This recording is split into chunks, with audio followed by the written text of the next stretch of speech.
우리나라 최저임금 데이터를 쭉 보다 보면요. 하는 지점이 있거든요.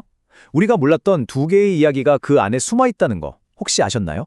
지금부터 그 숫자 뒤에 숨은 아주 놀라운 반전을 한번 파헤쳐 보려고 합니다. 자, 6.97달러.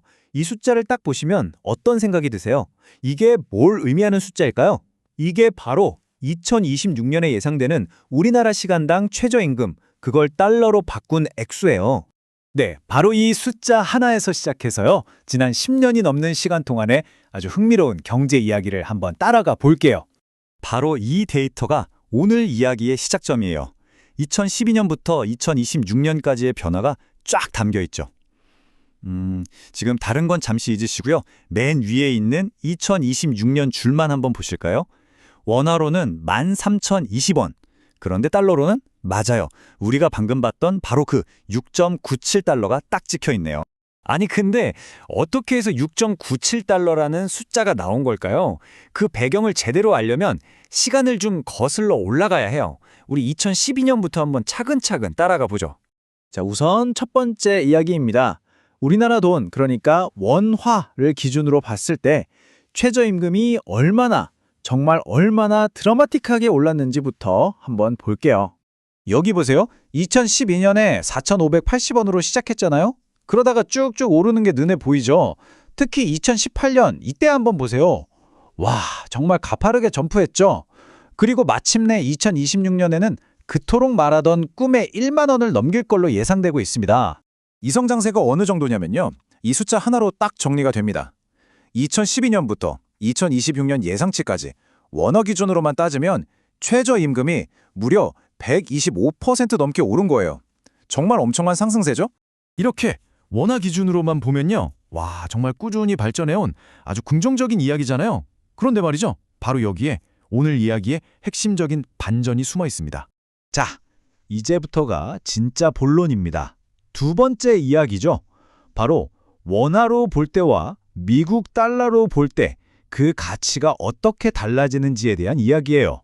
여기서 정말 중요한 질문이 하나 생기죠.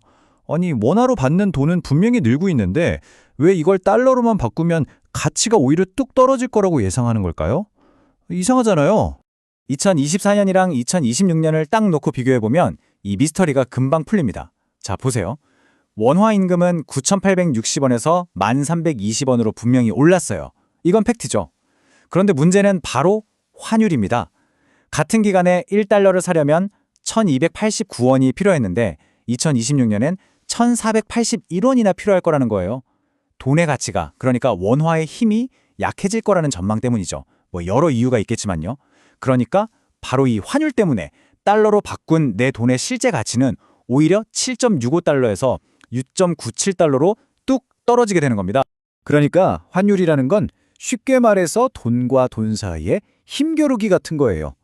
원달러 환율이 오른다는 건 달러의 힘이 세지고 원화의 힘이 약해졌다는 뜻이거든요. 그럼 당연히 똑같은 원화를 줘도 바꿀 수 있는 달러는 줄어들겠죠. 국제 무대에서 우리 돈의 힘, 즉 구매력이 약해지는 셈입니다. 이 그래프를 보시면 상황이 훨씬 더 와닿으실 거예요. 2024년에서 2026년 사이에 원화 임금은 4.7% 오르죠. 그런데 달러로 환산한 가치는 오히려 8.9%나 뚝 떨어질 거라는 거예요. 이 엄청난 차이를 만드는 보이지 않는 힘, 그게 바로 환율입니다. 자, 그럼 이 모든 숫자들을 통해서 우리가 뭘 깨달을 수 있을까요? 핵심만 딱 정리해 볼게요. 결국 이 데이터가 우리한테 말해주는 건 아주 명확해요. 첫째, 내 월급이 우리나라 돈으로 올랐다고 해서 이게 해외에서도 똑같이 가치가 오르는 건 아니라는 거. 둘째, 환율이라는 이 보이지 않는 손이 우리 지갑에 생각보다 훨씬 큰 영향을 미친다는 사실. 그래서 결론은 경제를 볼 때는 항상 여러 각도에서 입체적으로 봐야 진짜 그림이 보인다는 거죠. 오늘 우리가 살펴본 이 모든 걸 한 문장으로 딱 정리하면 아마 이럴 거예요. 월급에는 두 가지 이야기가 있다. 우리나라 안에서의 가치, 그리고 세계 무대에서의 가치. 오늘 우리는 한국 최저임금 데이터를 통해서 한 월급에 담긴 두 개의 얼굴을 봤습니다. 이건 아마 우리나라만의 이야기는 아닐 거예요. 그렇다면 한번 생각해 볼까요? 지금 여러분이 받는 월급은 과연 세계 무대에서 정말로 얼마만큼의 가치를 갖고 있을까요?